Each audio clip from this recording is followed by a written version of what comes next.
Hello and welcome to Lavneesh Sir ki class. Today's worksheet number 14, has taken from Political Science and it is for class 10th student. In this worksheet, we will understand power sharing with another example of a country which name is Sri Lanka. Sri Lanka is an Asian country, South Asian country.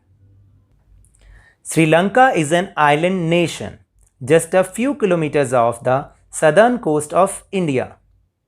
Its population is around 2 crore. Like other nations in the South Asia region, Sri Lanka has a diverse population.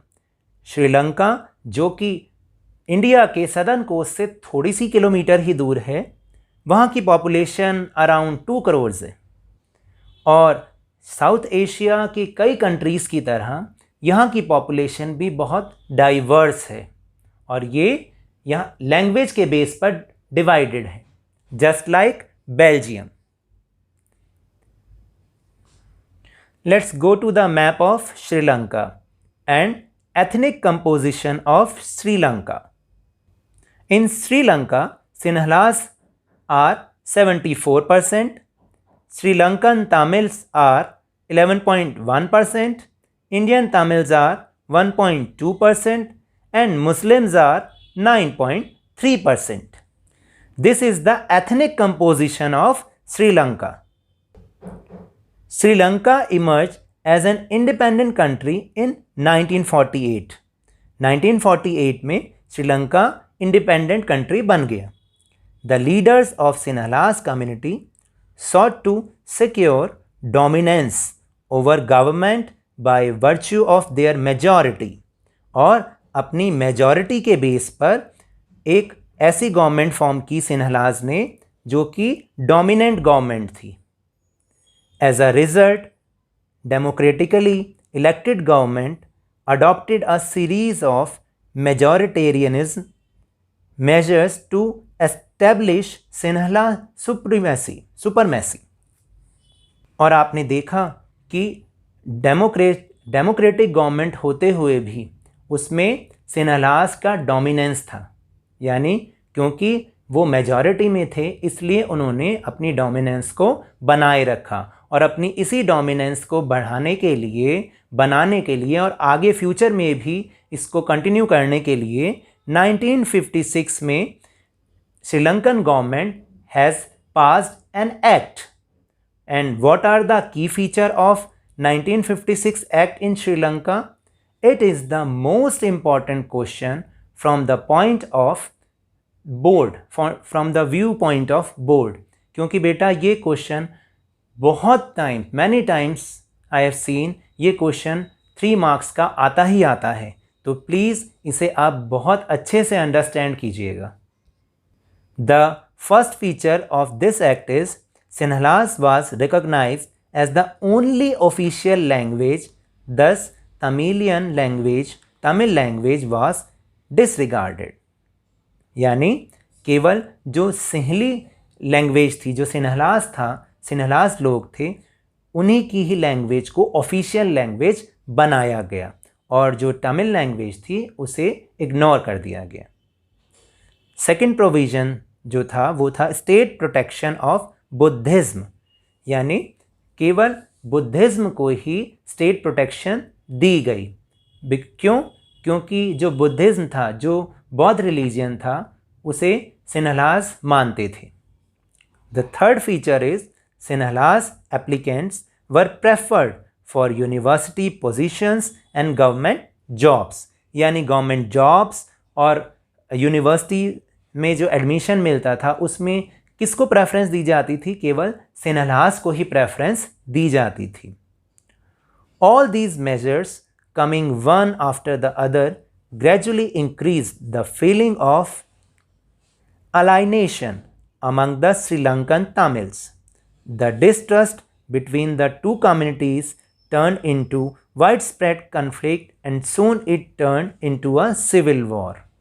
तो देखा आपने कि किस तरह से एक के बाद एक मेजर्स जो श्रीलंकन गवर्नमेंट ने किया, उससे जो तमिलियंस थे वो अपने आप को अलाइनेशन यानी अलग महसूस करने लग गए। The distrust between the two communities, जो उन दोनों के बीच में ट्रस्ट था वो अब डिस्ट्रस्ट बन गया। और and soon it turn into a civil war, और जल्दी ही ये एक सिविल वॉर में चेंज हो गया। What is civil war? A violent conflict between opposing groups within a country that becomes so intense that it appears like a war. यानी एक ऐसा झगड़ा, एक ऐसी लड़ाई जो कि विद इन अ कंट्री होती है और वो धीरे धीरे एक वॉर की तरह बन जाती है।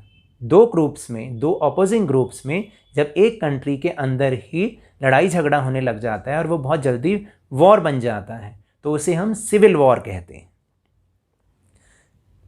And the second word is majoritarianism. What is majoritarianism? A belief that the majority community should be able to rule a country in whichever way it wants by disregarding the wishes and needs of minority।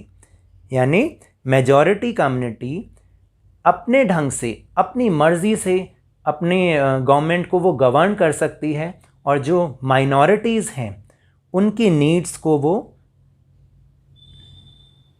Disregarding करते हैं, यानी उनकी जो भी needs हैं उनको वो neglect करते हैं। Now let's go to the question answers.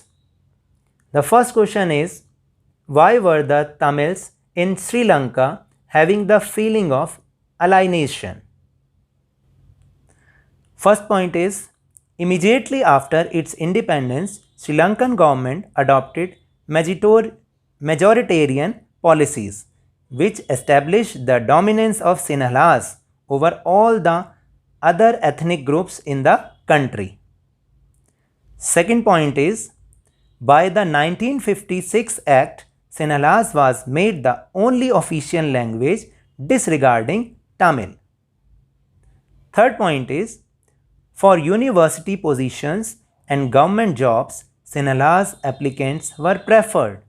And the fourth point is, state protection of Buddhism. These were the reasons that Tamils in Sri Lanka having the feeling of alienation. The second question is, what is majoritarianism? How does it harm any country? Give reason in support of your answer. तो majoritarianism के बारे में तो हम ऊपर से लिख सकते हैं, जहाँ पर वो लिखा हुआ है कि a belief that majority community should be able to rule a country in whichever way it wants by disregarding the wishes and needs of the minority. अब इसका जो नेक्स्ट पार्ट है, how does it harm any country, उसके बारे में हम पढ़ते हैं। फर्स्ट पॉइंट हो सकता है डिस्पैरिटी ऑफ पावर। इसमें हम क्या लिखेंगे कि majority always wish to keep power in their hands and have